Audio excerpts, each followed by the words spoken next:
Welcome to Agent with Deb and Lou. I'm Deb, this is Lou Ronayne, and we're married and considered a domestic team at eXp Realty. And in our business, I typically focus on sales, and Lou focuses mainly on agent attraction, although we do crisscross and do the whole picture. So Lou has attracted just under 500 people to eXp, and let's find out how he's done that. Well, actually, yeah, we're just under 500 in our total rev share group. We have 25 people that we put in our first level, and we've done it over a period of 3 years. And I start out by telling agents the most important thing to do is be a good real estate agent.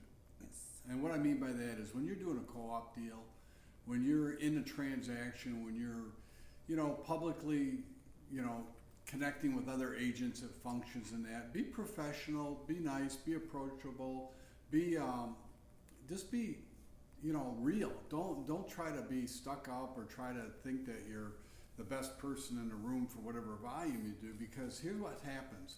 If you're going to be somebody that's unapproachable and you're going to be somebody that's not really somebody that people want to talk to or had a trouble deal with, if you have a bad deal with somebody and they're just very difficult to work with and unprofessional, why in goodness name would they ever want to take your phone call to talk about eXp?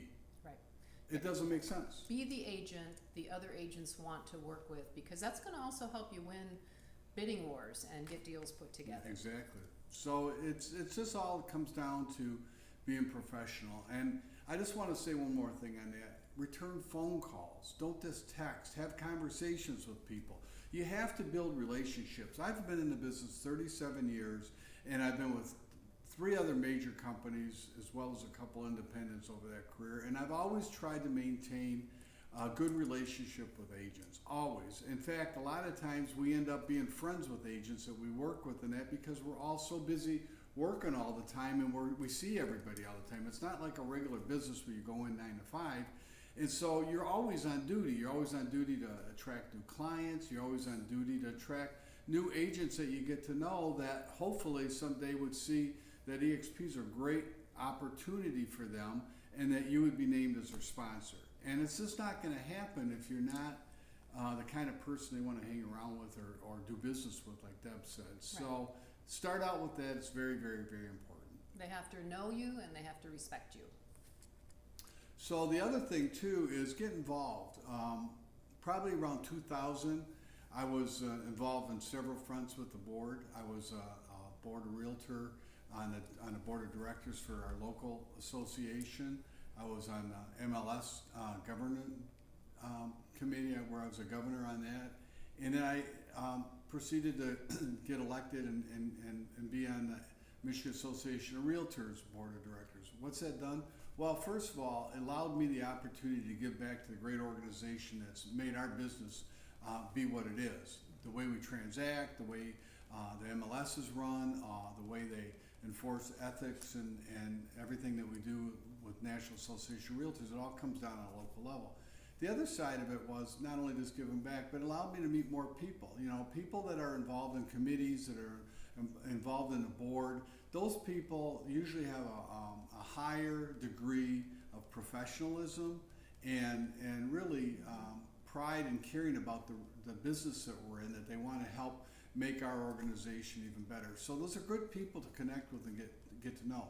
I have people that have joined us that I have year relationships with over the years. It's not something that just happens right away and you meet somebody and it's like trying to get a listing, right? You're not gonna end up with talking to somebody on, say, a for sale by owner, and you're gonna make a phone call and say, oh wow, great, Lou called me, so I'm gonna list my house with him. It doesn't happen that way. You're gonna build a rapport. And agents are even more important to do that with. They've got to know that you have value or something that's worth listening to. And again, by getting to know people and organizations that we're already affiliated with, it's a great way to connect with people so they get to know you and know how you feel about the industry in general. So absolutely. So people must know you and respect you, be connected, stay connected, understand that you're playing the long game. So you're not just going to walk up to somebody at a function and say, hey, why don't you come to eXp, join me, and expect them to jump on board. It's not how it happens. People do their research just like buyers research homes and real estate. Realtors research real estate companies. So that's kind of like the background. Now, how do you do a hands-on approach on a day-to-day basis? Well, on a day-to-day basis, it's first of all, you got to be very purposeful in what you're doing. So my day's planned out. I use a CRM, and I go through to see what I have to do, what calls I have to connect with. I do texting, I send videos, I do that, but it's already after having a relationship with somebody and contacting with them. The one thing that, hey, we all love this company, and the opportunity that Glenn has given us with the stock and with RevShare, it's unmatched by anybody in the industry. So I understand we're all excited about it, but you can't overdo it. You can't send bulk emails out and just harass people, because they're gonna be turned off by it. They're not only gonna be turned off by you, but they're gonna be turned off on the company and not want anything to do with us. They've already labeled you like you're some multi-level marketing company, and I went through that with the last company I was at. It's like a phase.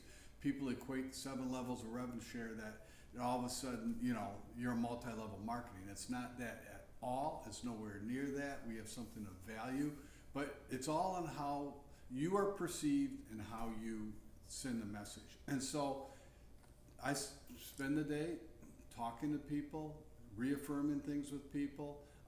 Make sure that your LinkedIn, Facebook, wherever you post your background, your resume, wherever you have your biography about who you are and what you are, make sure that it's complete, professional looking, and detailed, so that you can have people check you out. They do that. I've been on LinkedIn. I don't even know how many people on LinkedIn are in our group now, but I get a notice because people say, hey, so-and-so checked it out. They looked. And so make sure that everything professionally you can be doing, including your social media, not being overly ambitious and ignorant, or no, I shouldn't say ignorant, no, but obnoxious or something, fighting someone on politics, or there's some really great blogs and stuff that you can connect with real estate wise, and I read some of the stuff people say in there, and it's not very attractive. It's not pretty. It gets pretty ugly. So, you want to build a relationship, you want to be professional, you want to stay in that relationship, and just always be positive. And obviously you're very passionate about eXp. Share that passion, because that's what people want to hear. Why and how and what. Why are you this passionate about the company you're at? Why did we even come here in the first place? So those are real stories, and that's what people like to hear. Well, and I'll leave it, let's end it on this, because it's probably the best advice that I can give anybody.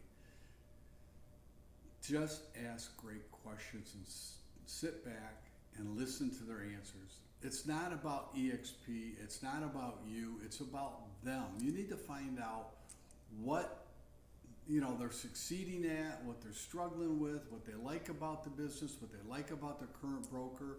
That's all part of building the really good relationship with somebody. But you've got to listen, you've got to ask good questions. A lot of the books I read during the pandemic the last 2 months have all been about that, about asking questions, about figuring out what other people's needs are.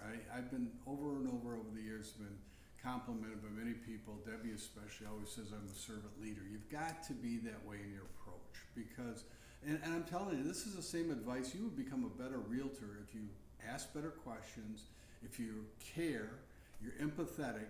Your client's going to read that and understand that, and they're not going to feel like, oh my gosh, this guy just wants to list my house, or oh my gosh, he's being nice to me and connecting with me all of a sudden and liking all my Facebook posts just because he wants me to name him as a sponsor.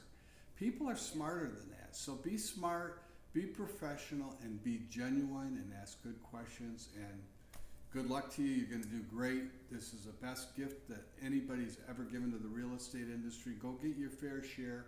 Do it professionally, and enjoy the journey, because getting in business with really good, high quality people makes you a better person, a better realtor, and a happier person. I know that we've been very blessed to have such great people in our group that give us energy and bring us happiness just because of who they are, not because they're in our group. You become family. Yeah, You become absolutely. family, and it's a joy to work together. So I think that's it for part 2. In part 3, we're going to discuss how we maintain and how we support the agents we attract. Thank you so much for watching, and we'll see you next time on Agent to Agent. Thank you.